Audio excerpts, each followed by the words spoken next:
do the function. Nope. I don't fuck with the fuck shit. Throwing on my dummy fit. Fuck it. I'ma pop out.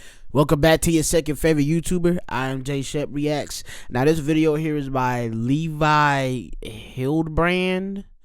Hildebrand. I don't know how to say his name exactly, but yeah. I don't remember subscribing to him, but I'm subscribed to him. Oh well. But this video is called Why Prime Predictably Failed. And if you don't know what Prime is, well, actually, hold up. I'm gonna like his video. Go ahead and like my video right now and comment if you are a reoccurring viewer. And if you are new as well, you can do that as well. And if you are new, consider subscribing.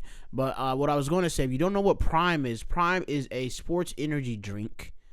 You know, it's practically like, if you ever had like Body Armor, the flavor, like the taste is similar to that because they use coconut water as well as like Body Armor. Body Armor uses like 10% coconut water or something like that, and Prime uses a certain amount of coconut water as well. That's why the taste to me is similar, but Prime does have a lot of extra stuff in it as well.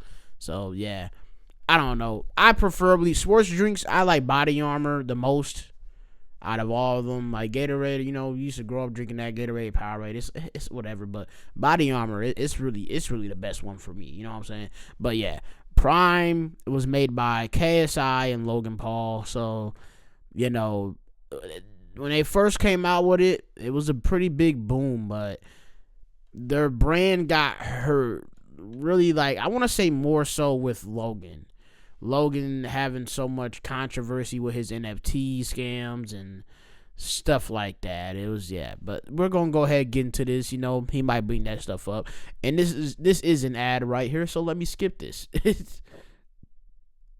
I mean, I guess it wasn't that long. Yeah, it's like a couple seconds. Well, let's go. This video is sponsored by Squarespace, baby. Prime was one of the first influencer brands to go mainstream. Yep. This drink, shouldered by the popularity of its co-founders Logan Paul and KSI, became the fastest growing drink company in history. Apparently, they made over $250 million in their first year, and just a year later, they sold their billionth bottle. But that was back in 2023, and if you look at the Google Trend forecast for Prime drink, you'll see that the hype is definitely over. And instead of being on resale pages for 10x their list price, these drinks are now in the bargain bin. So yes, looking back, we can kind of see that the downfall of Prime seemed inevitable. But this is not just another story of a brand or product that exploded onto the scene, drove everybody into a frenzy, and then was just forgotten a year or so later. But in some ways, this story is unique because Prime set a new standard just above the floor. They were one of the first companies to truly and fully exploit all of the grifter tactics that we now see becoming the new normal for selling products today. And they showed to other brands just how shite you could be and still make a lot of money. And today we see them using all of these tactics again with their latest product, Prime Protein. So today we are going to be talking about the predictable downfall of Prime. I have some incredible news for you guys regarding Prime that I figured out during the editing process. As we remember in our protein video, we released our protein video, and then after we released it, Starbucks releases a giant new protein line, huge marketing push. As is tradition. Massive change. This happened with our self-driving cars video. It's now kind of happening with our Prime video, and we are luckily like maybe a few days ahead where we can catch it. Since we last talked, they've released a Prime protein shake. Oh my fucking god, dude. It is their next innovation in Prime technology. Nah, dude. 32 grams of protein, ultra filtered milkshake. 32 grams is crazy. They keep pitching this drink, and specifically their trademarked protein lock technology. And I was like, what is this protein lock technology? And they're describing it. They describe it on their Instagram page. It is the exact same thing that Fairlife has been doing for like over a decade. And they're pitching it as if they invented something new in the in the milk space. In the milk space. They're just filtering out protein and then using that milk concentrate to add it back in and create a high protein shake. Logan Paul is explaining the science of milk filtration on Instagram, but it is just like the Fairlife, like the Coca-Cola milk company. This is their tech that they've just co-opted, basically. I mean, it's all proprietary, so there's no way of saying for sure, but it's the same thing. Dude, can you imagine drinking a cookies and cream protein shake out of a can, bro? With 32 grams of protein? That's big. I mean, people already drink it out of a plastic bottle, and I mean, honestly, me personally, I like canned drinks better than like plastic bottle drinks, bro. Like, I prefer cartons and cans over plastic bottles, bro. Cause, dude, you ever had like when you're younger, right? You ever have like a Sprite out of a plastic bottle and then a Sprite in a can? Bruh. The cans gonna hit every single time, bro. And then like Minute Maid, right? This is the only like part where it's like, yeah, I'd rather have the carton over a can, whatever.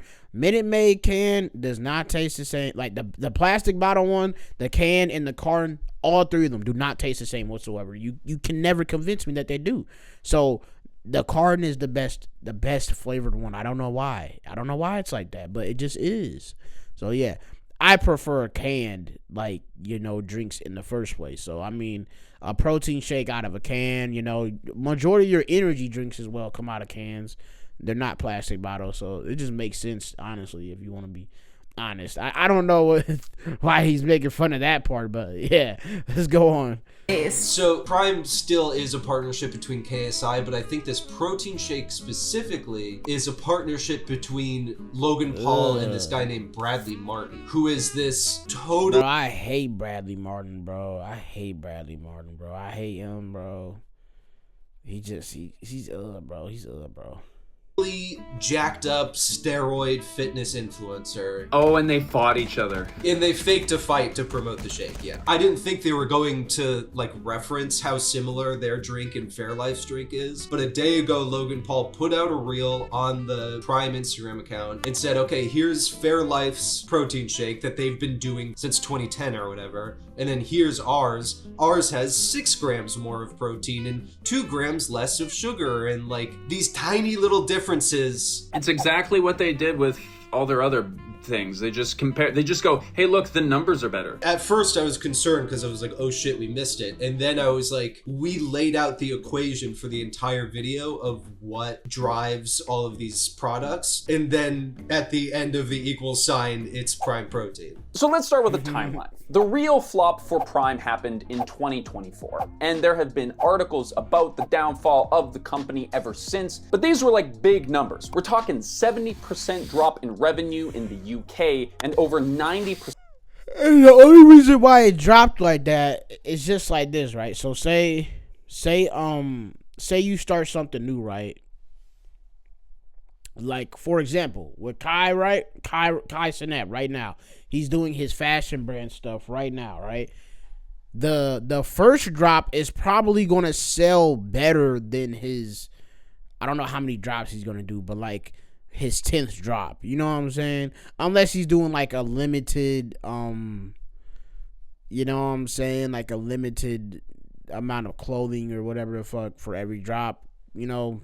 Kind of like how Kanye did with Yeezy, which is why limited, like the drop ship method is like the best to go. It's like if you're doing it limited, I'm pretty sure that's the right term, drop shipping. But yeah, nah, that ain't right. Nah, drop shipping is the right word. What is it called? I forgot what it's called. But you have like doing a limited amount of clothing, like, you know, selling YouTube merch like this, like, you know, Berleezy does. It has to be limited, because if you do it unlimited, you're just going to ultimately lose out on more money. You know what I'm saying? Because not everybody's going to cop the clothing. So with Prime, what they did was they put so much money into this, and then at first, yeah, they did make a profit.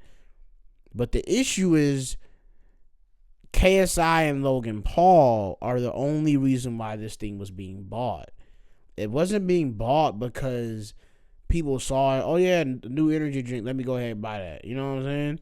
No, it was being bought because KSI and Logan Paul's massive fan base was buying it. Then they were also giving it to multiple creators to promote and all that stuff like that. They kind of bum rush like they just bum rush the whole entire sports drink industry, forced themselves in, and yeah, they haven't learned that it's like the more you keep shoving it in people's face, they don't want it. Pause. That sounds crazy. The more you keep putting it in front of people, it's like, yeah, they don't want it like that. You know what I'm saying? So it's like, maybe if they would have did more of like a soft launch instead of like a super hard launch, the way that they did it, then yeah, it wouldn't, you know what I'm saying? It wouldn't have had such a really low drop. You know what I'm saying?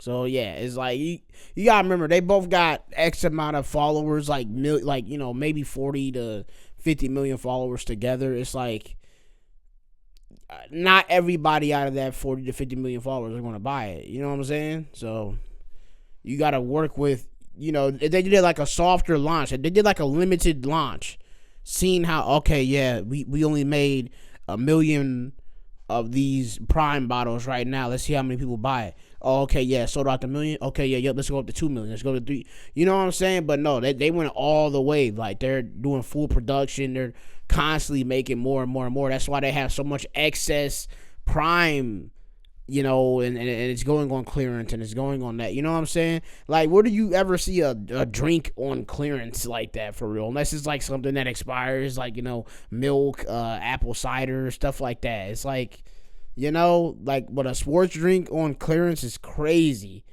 That is crazy. So yeah, it's like I said, they kind of shot themselves in the foot with that. So yeah, that's how I feel about it. I think that's the only, like, no matter what, there was going to be a profit loss, because like I said, once again, they're both so huge, and it's like, yeah, their fan bases, yeah, they were going to support them regardless.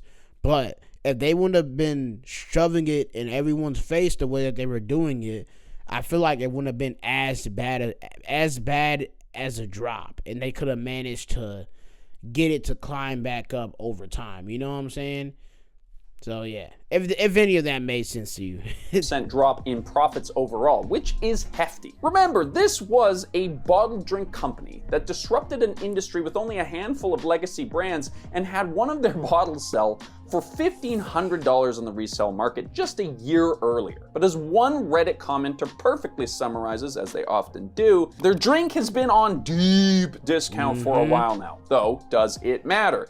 These guys made a fuck ton of money on water. Everyone involved made money. If it closes up shop, it doesn't matter to them.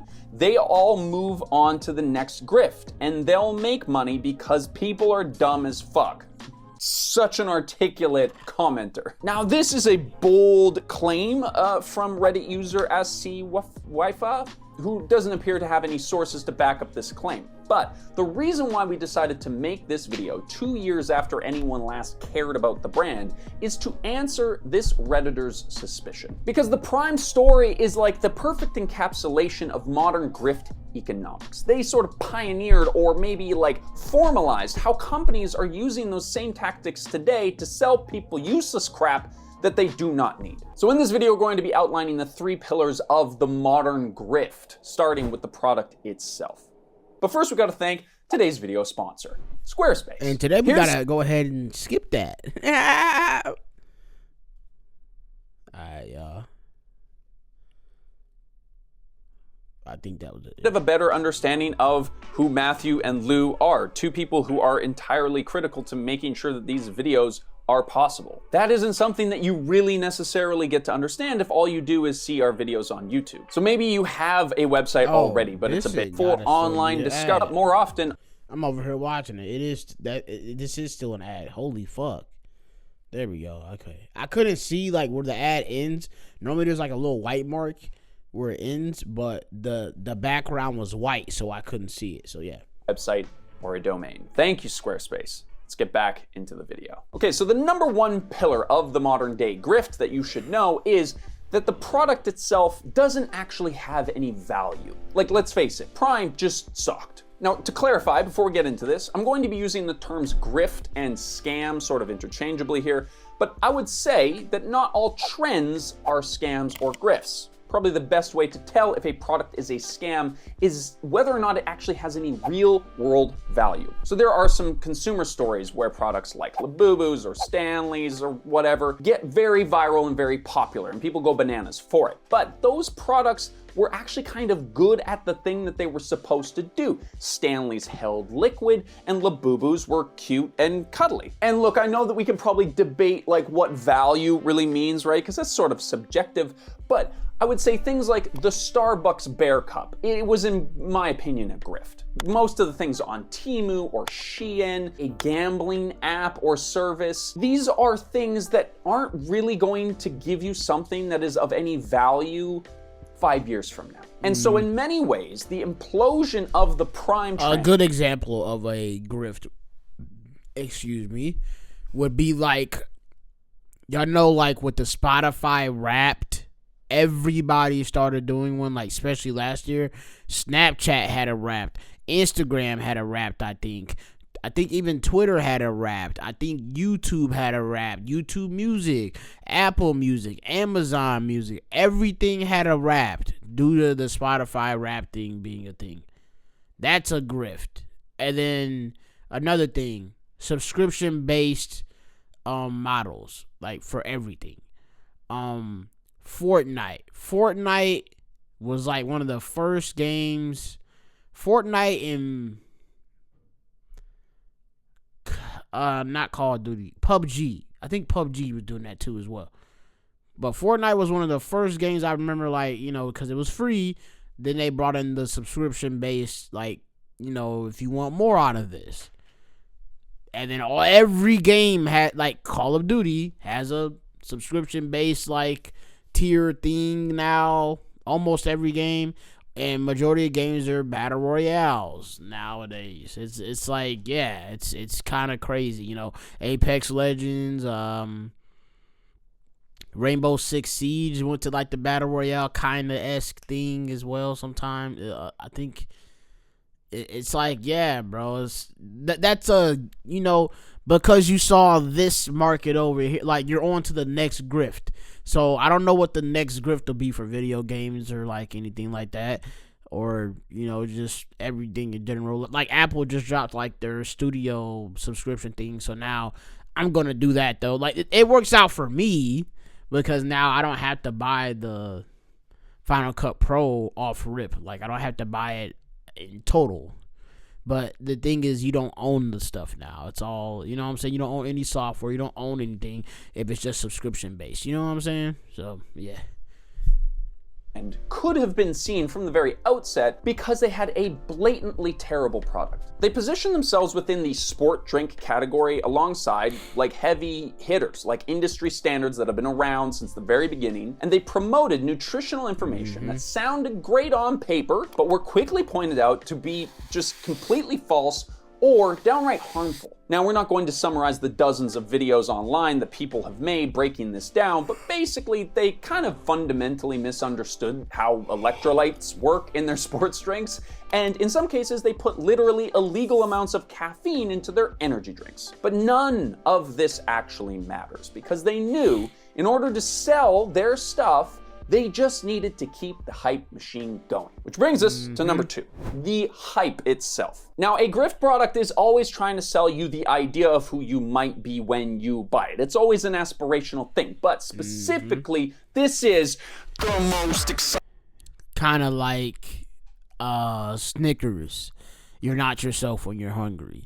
And in the freaking commercial, like, of that, whatever, at first, it's always somebody like tweaking out, then they eat a Snickers and they mellow out. They're like, you know, they're tranquil. So yeah, that's, you know what I'm saying? That's what he's saying, you know, giving you the idea of like what you could be like after you ate a Snickers or after you drink a Prime. Ever happened, you have to buy this thing right fucking now. And from the beginning, Prime was a hype machine. Their announcement was the surprise tag team of two former online enemies who had fought each other in the ring literally. They were sponsoring Premier League football teams within months of launching. Their flavors are always released strategically in drops with limited edition runs that could only be found for very specific windows of time with prizes like getting $1 million. This kid bought like $6,000 worth of product on the off chance that he wins $1 million, and he did. But I have to think about like all of the people who have bought all this product and then didn't win. Like now they've just got like crates of Prime sitting in their living room. That is gambling. Like that is gambling, quite literally. Yep. Honestly, scrolling through their Instagram, it is baffling how many limited edition runs that they've done. It's like every single drop is a new flavor with a new colorway and a new limited time to buy it. And we talked about this in the water bottle video, but releasing a new product is actually like a crazy amount of work and investment. But what is very easy is just changing the color and like adding a slightly different simple syrup to promote something as totally new and novel. It's very easy to manipulate people with packaging on drinks, and it's very easy to slightly alter or change the packaging and the contents of a beverage. And it's crazy to think that now we're getting kind of desensitized to this. Like it's kind of normal that like every month or so we see lineups of people going crazy for some completely useless product. But when Prime first launched, the videos of the crowds of young people lining up to buy these drinks was kind of at another level, and it really made headlines, and people were like, holy crap, this is like a big deal. And it perfectly captured the cycle that these kinds of companies rely on. Because if you have people lined up to buy something, there's going to be press and media around why they're lining up to buy it, and then that's going to lead to more people buying it just so that they can resell it, and those resellers are going to make headlines, which is going to lead to more people lining up, which is going to lead to more people buying it so that they can resell it, and the hype circle just continues from there. And in the Prime situation, with two very influential leaders at the helm, all they needed to do was keep the ball rolling. And this brings us to the third pillar of any good grift, which is a trusted figure. So we're at the point today where people are gambling away their money on their smartphones that are in their pocket, and they're buying useless crap off Temu before their last haul has even been shipped. The grift economy is in full swing, and you can get swindled at basically every single turn if you're not careful. We're going to talk about that in a little bit, but probably the best and most profitable scams that are out there are the ones that have a trusted figure or influencer at the head that drives the movement. This is the cult leader. You need somebody to tell you that you should drink the punch in order for you to drink the punch. And with Prime specifically, like, you can't really separate Prime's success from Logan's career. Yes, KSI is a part of this, of course, but he almost seems kind of reluctant to do it, honestly. Truly, this brand is headed by Logan, and Logan has a very particular way of doing things. What's interesting is that when you look at his YouTube channel, his biggest grift that he's doing is Pokemon cards. He released a video 20 hours ago. I'm selling the world's most expensive Pokemon card.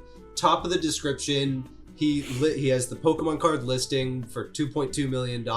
And then he has a poly market, I guess it's called, in which you can bet on how much he'll make off of the Pokemon card.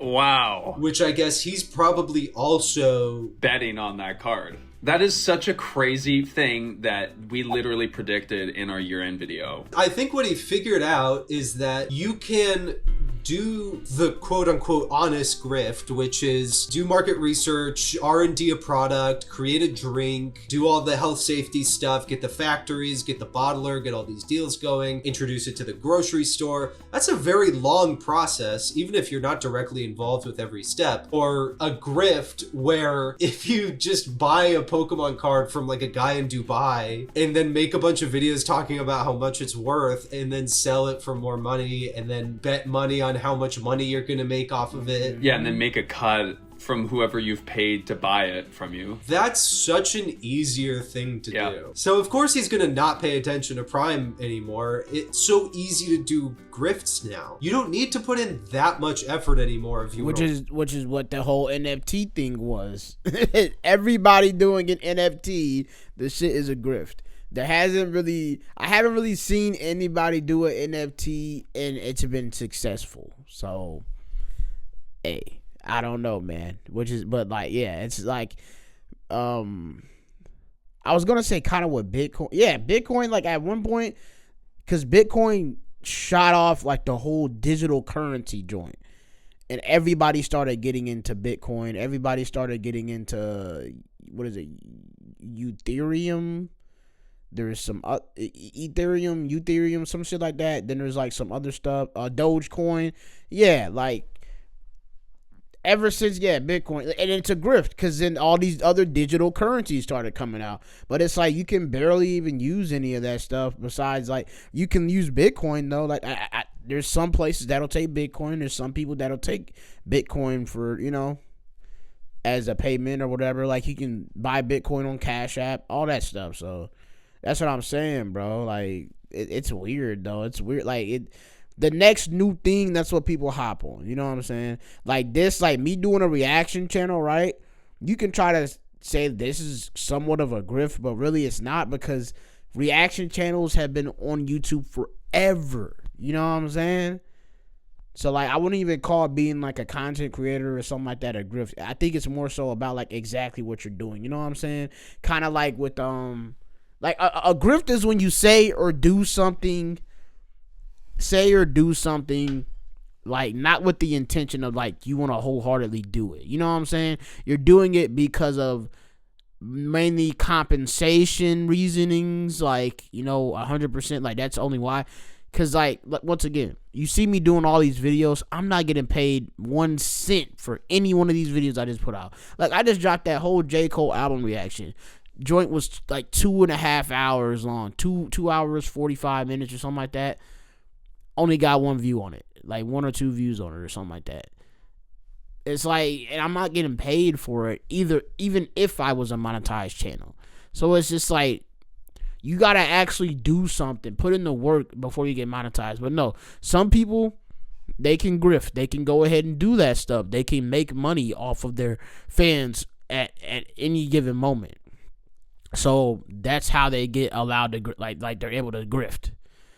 Prime example, Logan Paul. You know what I'm saying? With the Pokemon and Prime and NFTs and all that. WWE, like he's in the WWE now. It's like, you know what I'm saying? So rip people off. I'm looking at the fucking Polymarket page. I can get ripped off by Logan Paul without having to go to a grocery store. I just punch in money and I lose it. It's so easy. In the last 5 years, Logan Paul launched Prime, then Prime Energy. He created the Crypto Zoo NFT collection. He launched Lunchly with Mr. Beast, fought Floyd Mayweather, joined the WWE, bought the most expensive Pokemon card of all time, and became a father. 7 apparently random things, but are all connected in one way, which I'm going to talk about right now. The reason why I'm giving you this guy's CV is because this is all hype. All of these stories are, well, maybe not the kid part, but all of these stories are very exciting, very clickbaity, and very hype-driven. It is this attention-grabbing, hype-driven... I mean, having a baby, you can count that as somewhat hyped, because whenever a celebrity, whenever they have a kid and like they're posting their kid, they're kind of like pimping their kid out online to make more money off of them.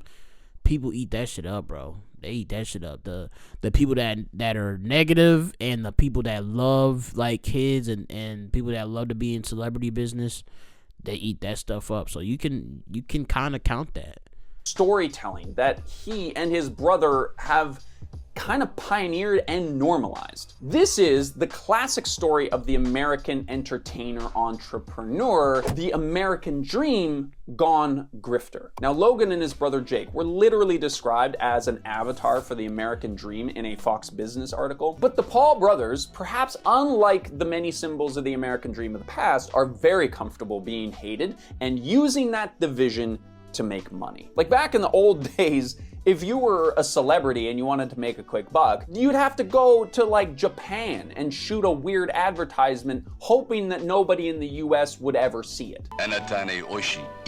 But today it is totally normal and even expected for a company or an influencer or an elected official to pump and dump a stock or a product that they have put very little thought into, other than just to make it go viral so that they can make a bunch of money. And this collective degradation of our moral standards has just meant that anything goes now. You can do whatever the fuck you want as long as it makes money in the process, because we know the people are too overwhelmed to hold anyone accountable. But here's the thing, right? Because it's not actually just about Prime. It's a lot bigger than this. So here we are, having a laugh, right, at the downfall of Prime. But the truth, like that Redditor said right at the very beginning, is that even if Prime failed, Logan's already made his money, right? When I looked into this, it actually got even worse. See, Logan created one of the most notorious crypto scams ever, but he's recently had that lawsuit dismissed. His Lunchly project with Mr. Beast was a complete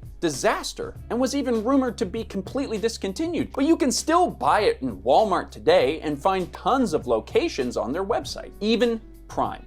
After being deemed dead or failed in a dozen YouTube titles, is still the 5th most popular beverage in their category, after making $415 million from mid-2024 to 2025, the very time period in which they're talking about its failure, its demise. Lou, have you seen this video? I'm gonna send in the message right now. I was trying to look for it. I didn't know. If you drank an ungodly amount of milk, would you get super buff because of the protein?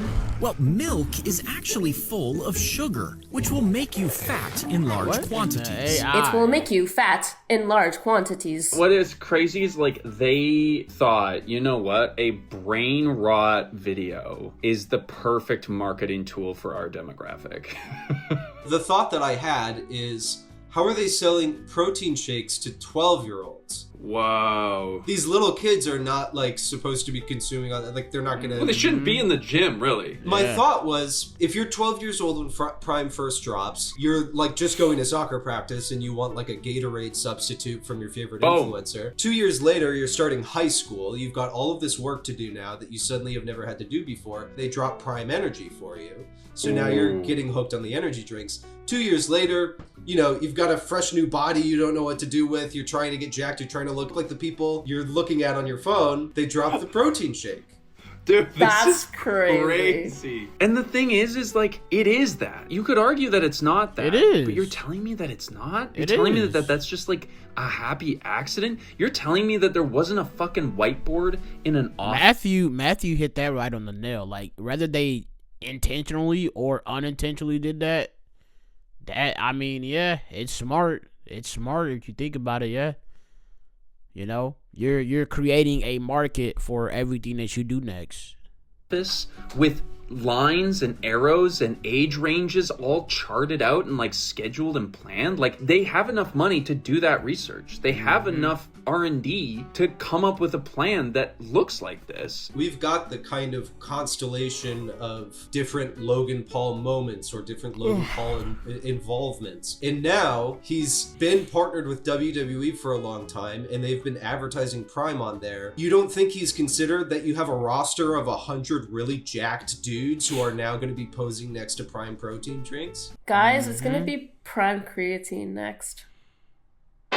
The truth is, She ain't lying. Logan Paul and lots of other people with a lot of influence and power today have realized that you don't actually have to do anything great to make a lot of money. All you need is attention, good or bad. And it's not just the influencer-led startups that are doing it. And listen, you're at the end of the video now, so you gotta buckle the fuck up here. We started talking about Prime, and then as usual in our videos, we start talking about the real shit that lies underneath. Legacy brands like Starbucks are doing this shit now. Our entire financial system is operating on this idea, and the government of the most powerful country on the planet is pumping Fuck Donald Trump. Fuck all those tariffs that he's doing. They're fucking stupid. Fuck ICE and what did I miss? Fuck Elon Musk, yeah. And everybody on those Epstein files, you know, the actual Epstein files. dumping the global economy for their own gain. Gambling away your future is just a thing that you can do with your phone now. Houses are built poorly and quickly just to make a buck. Companies are grown so that they can be sold, and nobody even wants to take the seconds it requires to pick something for their own entertainment, so they just scroll on their phone. All of these things are accumulating together so that people with absolutely no problem exploiting the system to their advantage can do so without even having to try. Like, you used to have to be cunning to scam people. You had to actually think about it. And now you just do whatever the fuck you want. The combination of our institutional safeguards falling apart and our total mental overwhelm due to the internet has meant that everything's just gone completely out of control. People can do whatever they want, apparently. But crucially, you made the choice to click on this video. And so I have to say thank you. Thank you for supporting a channel that is run by 3 people with no help from AI. We're trying to do this business in a way that simply supports us. Shout out to Lou, y'all. myself, and Matthew, we all make the same amount of money from this channel. We take the income that we get and we split it 3 ways. Shout out to y'all, for real. That is a fairly obscure and strange concept nowadays. I'm not trying to toot my own horn here, but like, it wouldn't be that hard for me to follow the Logan Paul business model and just hire a bunch of people in a country that make significantly less money than we do here in North America and just pay myself way more. I think more than ever now, we need to start trying a little bit more. We need to insist on slightly higher standards. And if you are supporting what we do on this channel, you are helping us try to do that here. And if you want to support what we're doing, we have a Patreon page as well where you can get more. And that's how they get you. I'm just kidding. I think it's good that people are like having Patreons and they're putting extra content on there too, but at the same time, that's also a grift, if you want to be honest. Every goddamn channel nowadays, they got a Patreon, and it's to make more money, but hey, at least they are offering you stuff, you know what I'm saying? Like, you know, basically, like I said, a grift is more so disingenuous, so I mean, maybe it's not disingenuous with them, you know. A grift is disingenuous. Like the Crypto Zoo shit with Logan Paul, that's a scam. You know what I'm saying? Prime, it's a grift because they were just like, oh yeah, we did the boxing event, we did this. Let's come up with, oh yeah, duh, energy drinks. And then let's also, which is where they shot themselves in the foot with, as like along with the, you know, mass promoting this drink. They were dissing all the other energy drinks, and they were dissing Coca-Cola, which is like, bro, you know, Coca-Cola owns like everything. It's like, come on, bro. Like, I don't know. I mean, like y'all aren't as big as Mr. Beast. Mr. Beast be dissing Hershey's and all that stuff for like the chocolate farm, you know, like their cacao farming and chocolate farming, whatever, and like they're using miners and stuff like that. You know, across the world. And what he does, he goes to actual farms that don't use child labor and stuff like that, and he's paying people a good amount of money to, you know, get his chocolate for his what does he call them? I forgot what they're called, but like his chocolate, his Beast chocolate stuff. So yeah, that's good on his part. I'll say that. So yeah, but they're not as big as Mr. Beast. Their money, even though they're up M's, don't get me wrong, they're not gonna put as much money into that stuff as Mr. Beast puts his money into his stuff. So yeah. Anyways, I like this video. I'm gonna probably watch some more vids by him. Like I said, I don't remember subscribing to him, but I'm glad I was already subbed to him. So hey, if you're new here, subscribe to me. But without further ado, like, share, comment, subscribe, turn the notification bell. Listen to my music, all caps, J.Shep. Follow me at IamJShep3 on Instagram and TikTok. And stay on the channel and binge watch my videos. I have over 100 plus videos for you to watch. I even have some playlists like the Pray Catch one and the Udi loyalty test ones. I need to check out some more loyalty tests by some other people, you know. And as always, you guys can always recommend a video for me to watch, you know what I'm saying? You know, the more the merrier. But yeah, I love you. And I appreciate every single one of y'all, man. Until next time, deuces.